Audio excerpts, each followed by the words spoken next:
Have you ever noticed that strange moment after an exam? In the weeks leading up to the test, your mind feels completely full. You've got definitions, formulas, concepts, entire chapters suddenly making sense. You can recall information quickly, explain complex ideas, and solve problems like it's second nature. It almost feels like your brain has physically expanded. But then, something unusual happens. The exam ends, a few days pass, and suddenly, the information begins to disappear. The formulas get blurry, the definitions fade, the details feel distant, and many students quietly ask themselves the same question: why did I forget everything? At first, it just feels frustrating. You spent hours studying, you pulled late nights reviewing material, you gave up entire weekends to prepare. So it seems bizarre that all that knowledge would vanish so quickly. But what you're experiencing isn't unusual at all. In fact, it reveals something incredibly important about how the human brain works, because your brain doesn't treat all information the same way. It organizes knowledge based on purpose and priority. Think of it like a file manager. If your brain believes a piece of information will be useful again and again, it strengthens that memory, moving it into long-term storage. But if it believes the information is only needed for a short time, it stores it differently, more like a temporary file in a to-be-deleted folder. And exams, unfortunately, often create exactly that temporary situation. When you study for a test, your brain receives a very clear signal. There's a deadline, there's a specific goal, there is a single moment when all this information will be needed. So your brain, being the efficient machine that it is, adapts. It prioritizes storing the information just well enough to retrieve it during the exam. But efficient storage is not always permanent storage. In many cases, your brain is simply preparing to perform well at a specific, isolated moment. Once that moment passes, the system begins to change. Your brain quietly asks a new question: will this information still be needed? If the answer seems uncertain, or if you don't engage with the material again, your brain stops reinforcing those memories. And without that reinforcement, the memories naturally weaken and fade over time. This isn't a sign of failure. It's not because you're bad at studying. It is simply how memory works. Your brain is not designed to store every single detail forever. Can you imagine if it did?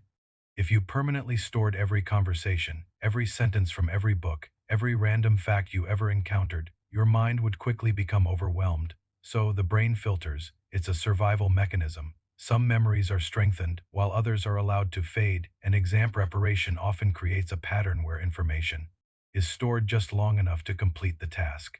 After the task is finished, the brain shifts its attention elsewhere. This is why cramming, as much as we're told not to do it, sometimes works surprisingly well in the short term. When you review information intensely for a short period, your brain strengthens the memory temporarily, just enough to get you through the test. But temporary reinforcement is not the same as long-term learning. Once the exam ends, the reinforcement stops, and the memory begins its slow fade into the background. This whole process also reveals something deeper about how many of us approach learning itself. Often, studying becomes focused almost entirely on passing the exam, not necessarily on truly understanding the subject. The goal becomes simple: remember enough information to succeed on the test. Once the test is over, that goal disappears. From your brain's perspective, the task is complete. There is no longer a reason to continue strengthening those neural pathways. So the information fades. Again, this is not because the brain is weak. It's because the brain is incredibly efficient. Albert Einstein famously said, "Education is not the learning of facts, but the training of the mind to think." This idea highlights the crucial difference between memorizing information and truly understanding it. Facts can be stored quickly, but they can also disappear just as quickly. Understanding, on the other hand, develops more slowly, but it tends to remain. Why? Because understanding connects ideas together. When knowledge forms connections with other things you already know, it becomes part of a larger network in your brain, and networks are much harder to lose than isolated files. This is why some subjects stay with us for years, while others seem to evaporate after a single semester. It's not always about raw intelligence. Often, it's about how the information was learned. If your learning is driven mainly by the pressure of an upcoming deadline, your brain treats the information as temporary. But when that knowledge is revisited, when it's applied in different contexts, when it's connected to other ideas you find interesting, your brain treats it differently. The memory becomes stronger, and your understanding becomes deeper and more permanent. Thomas Edison had a great perspective on this. he said. I have not failed. I've just found 10,000 ways that won't work. This mindset is so important for learning because real learning often involves repetition, experimentation, and adjustment. But our academic systems sometimes compress learning into these short, frantic cycles: study, test, move on. And when that cycle repeats quickly, semester after semester, knowledge can easily become temporary. But even when specific facts fade, something else is happening beneath the surface that you might not notice. Your brain is still developing important abilities. Each time you study for an exam, your mind practices organizing information. It practices focusing your attention. It practices solving problems under pressure. These are cognitive skills, and they improve over time, even when the individual facts you memorized are long gone. So, the experience of forgetting after an exam doesn't mean your effort was wasted. It simply means your brain treated the information as a short-term priority. There's another psychological factor involved here as well: pressure. Pressure changes how your brain processes information. When an exam is approaching, that sense of urgency increases your focus. Your brain becomes highly alert, your attention narrows, and distractions seem to fall away. This intense focus can temporarily strengthen memory formation, but pressure-driven focus is incredibly difficult to sustain. Once the exam is over, the pressure disappears, your attention relaxes, your brain starts focusing on other things, and the information that was reinforced under pressure begins to weaken.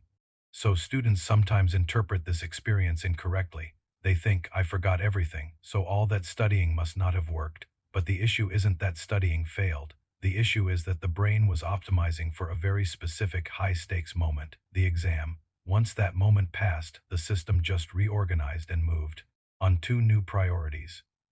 The great Malala Yousafzai said, "One child, one teacher, one book, and one pen can change the world."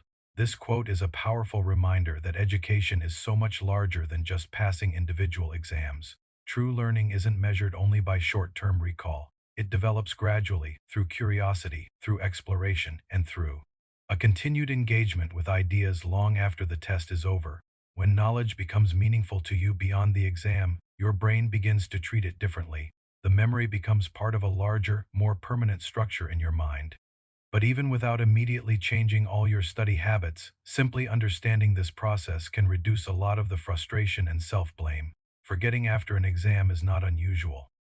It's predictable. Your brain is responding exactly the way it was designed to respond, prioritizing what seems necessary and releasing what appears temporary. The deeper abilities you develop while studying, your ability to analyze, to focus, to understand complex ideas, these continue to grow, even when the specific details fade. So the next time you notice information disappearing after a test, maybe pause before assuming something went wrong, because nothing collapsed. Your brain simply finished the task it believed it was preparing for, and then it moved forward. The real question isn't, why did I forget everything? The real question is, what kind of learning was my brain preparing for? If learning becomes connected to your own curiosity and a genuine desire to understand, your brain will adapt. The knowledge will stay longer, the ideas will connect, and education will become something far deeper than just a temporary memory before an exam. If this reflection helped you see academic pressure a little more clearly, consider following Daily Reset Lab. This channel explores the hidden psychological mechanisms behind modern pressure, identity, and learning. And if you want to understand another pattern many students experience, watch the next video, Why Your Grades Feel Like Your Identity and Why That's Dangerous. Thanks for watching.